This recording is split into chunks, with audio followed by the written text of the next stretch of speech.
What about those who may be moonlighting? Would you continue to retain them? You triggered this debate some months back on a Business Today event, and we have heard all manner of people comment about it, including the HR head of the company. You think this is a debate that will continue for some time?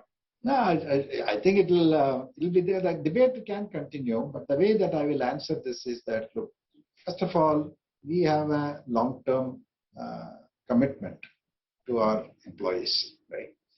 And that commitment is reciprocal, right? That's the first thing. Second is that we have very clearly codified in our contracts, with our employment contract with our employees, that they will work only for TCS and they should not work for anybody else, right? And as I mentioned in that conference, we feel that it's an ethical issue, and it doesn't, I think the reciprocity of commitment is very critical, and it's against, unless that is there, it's against our own value systems, the way that I'll put it.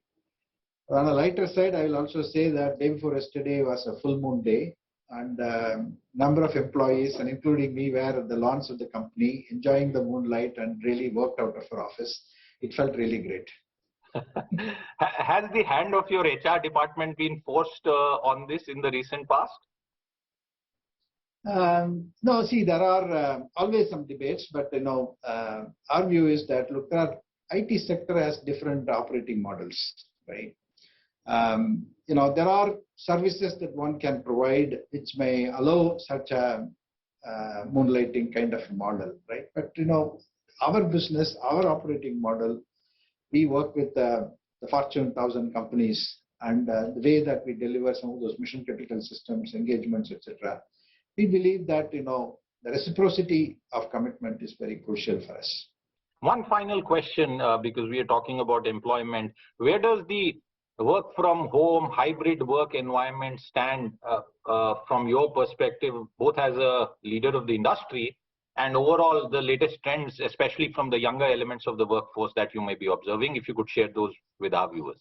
Yeah. Overall, the return to office is something that's been pushed by us, and we have asked all our employees to come back to work and come back to their base location. Right? It's very important for us because we would like to get them into offices for strategic discussions, for typical face-to-face interactions, or client visits management, and all of that. So about 30 to 35% of our employees are already coming to office at least 2 to 3 days a week. That's the trend that we have seen, and I think that will probably continue. I think the future of work is a larger debate, and we are also exploring that in terms of should we go for a hybrid? Should we go for a full-time back to work in the offices? And the people who have come to office, they all unanimously giving us feedback that, look, this is something that we are missing. And we have missed, and we would like to have this, because we all have grown up in our companies, looking at our seniors, looking at our peers, building our own talent, and then receiving mentorship from many people. And that's something that you will never be able to get it holistically when you work in a pure remote environment. Absolutely. I think my own perspective, I think people understand that, and it's only a question of time before they're all back in office.